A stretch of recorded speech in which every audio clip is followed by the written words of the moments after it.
ẹ̀yin tèmi báwo ni o ṣẹ́ wa lẹ́lẹ́lẹ́lẹ́lẹ́lẹ́lẹ́ ṣẹ́ wa ẹ̀yin tí Yínká Ayéfẹ́lẹ́ Bísí Ológe ni o ètò ẹ̀ ẹ má gbà ẹ má gbà.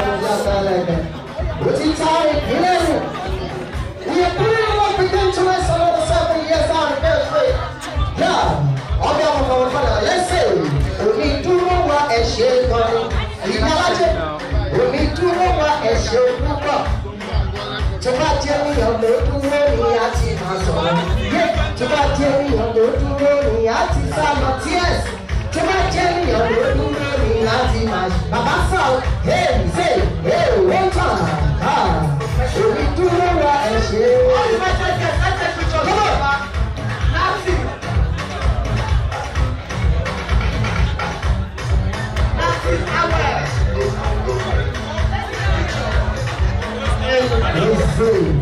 Ladies and gentlemen,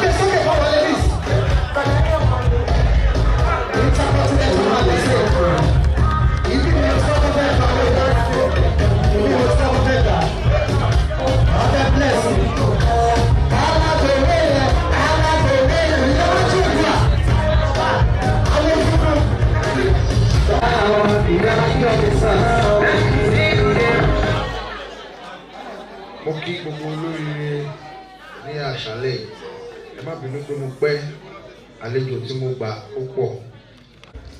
I want all and sundry to stop human trafficking for us to live a better nation and have a very good place for the entire humanity.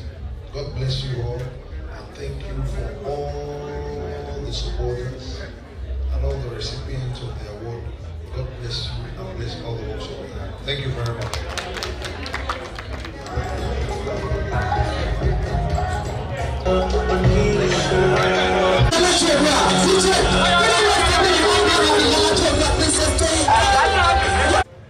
Àwọn ọ̀rẹ́ mi méjì alájà sáré Odua ẹ máa bọ̀ fà tẹ́ bá ṣe ń gbà ẹ máa lọ sẹ́yìn ẹsẹ̀ bàbá máa ṣàdúrà fún yín. Mo kí ọ̀rẹ́ mi Ògéyẹmí èèyàn bàbá tí bí Àkànbí ọ̀rọ̀ bọ̀ nílé báyìí là ń sọ̀rọ̀ wá tari Oòduà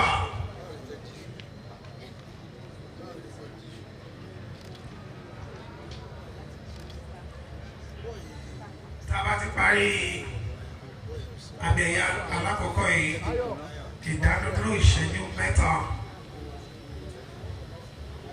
Lẹ́yìn ìdániló yẹn la máa pe nígbà tí parí ẹ̀ máa pe àwọn ọmọ bàbá méjèèjì kábíyèsí àwọn ọmọ yìí wọ́n ń ṣe dáadáa nílùú Èkó.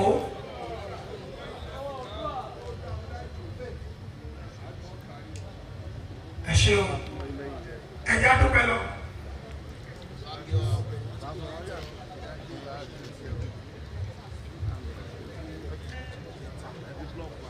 Ẹ jọ̀ọ́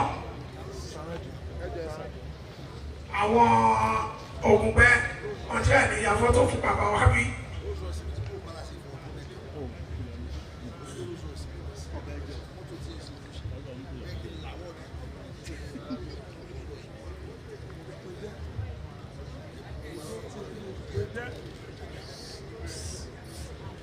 Níbi tá a dé yìí ẹ jọ̀ọ́.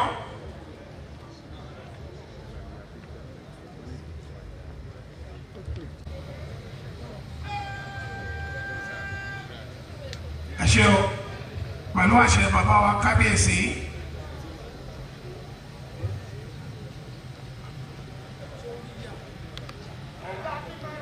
pẹ̀lú àṣẹ bàbá wa kábíyèsí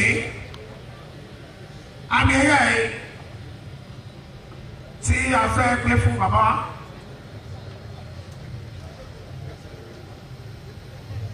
ipa takuntakun tí ẹni ń ṣe pẹ̀lú bàbá wa òní ibikíbi tí Felix bá wà ẹ bá pàtó fún kó máa bọ̀ Felix ẹ bá pàtó fún Felix kó máa bọ̀ Felix kó máa bọ̀ ní ọmọ bàbá wa kábíyèsí Ọọ̀ni ní ẹ bá pàtó fún Felix dáadáa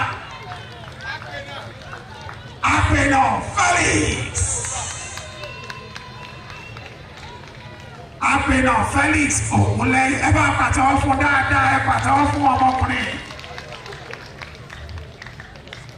ẹ ya fọ́tò ẹ̀kú tó bí gbà tó bá ti ya fọ́tò tó máa lọ sọ́dọ̀ ẹsẹ̀ bàbá thank you àti.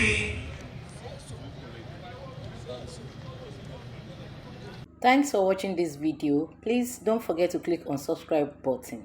Kindly comment and share. We drop new videos daily. Thank you. God bless you.